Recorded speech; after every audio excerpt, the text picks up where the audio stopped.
كان في راجل يا سيد عنده 3 عيال، مسمي ال3 نفس الاسم: علي وعلي وعلي.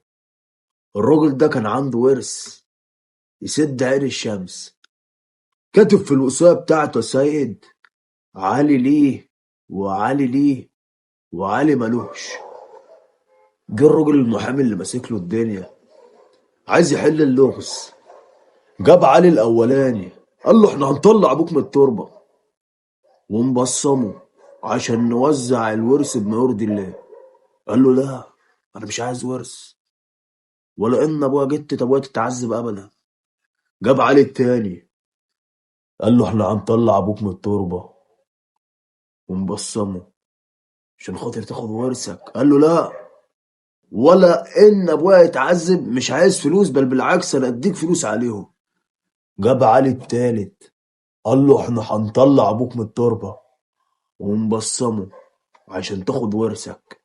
قال له احنا نطلع ابويا ونقطع صباعه وننزله التربة تاني.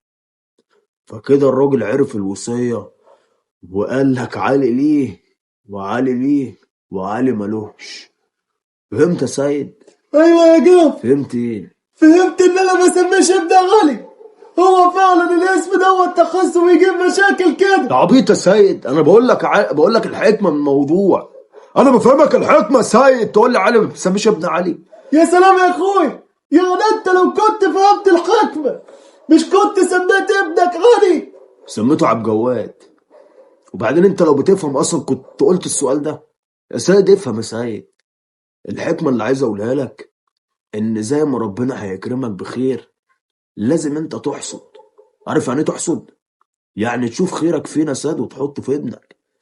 العيل الصغير ده بيبقى صفحة بيضة تكتب فيها اللي انت عايزه، يا تكتب فيها خير يا سيد يا تكتب فيها شر. فهمت؟ يا جعفر هو انا عارف اكتب كتابي لما اكتب فيها خير واكتب فيها شر؟ انا طلعت يا جعفر، طلعت وانت عارف ان انا ما بخلفش.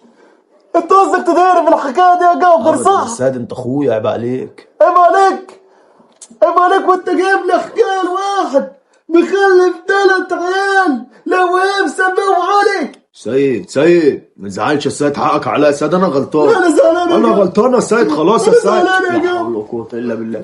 سيد انت اخوك كبير يا سيد، حقك عليا. وانت اخويا الصغير. يا عم انا اخوك الصغير يا عم، دماغك ابوسها. ماشي يا جعفر خلاص. حقك عليا يا سيد. ماشي يا جعفر حصل خير. خلاص دماغك ابوسها.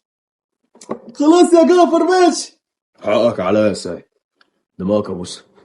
ما خلاص يا جعفر، ما خلاص. خلاص يا سيد. انت هتقعد تبص لحد ما غالي التالت ربنا يهديه ولا يا ايه؟ سيد انا بفهمك الحكمة من الموضوع، يا سيد. حاجة اتعلمتها من شبابي لحد شيبي، لما اقول ابقى قد القول، ولما اعمل ابقى قد رد الفعل. قلب ابيض مع اللي بيدوس لي سبسكرايب، وابيض من عتمة الليل مع اللي بيدوس لايك وكومنت. ماشي يا سيد. ماشي يا جعفر. يلا سلام.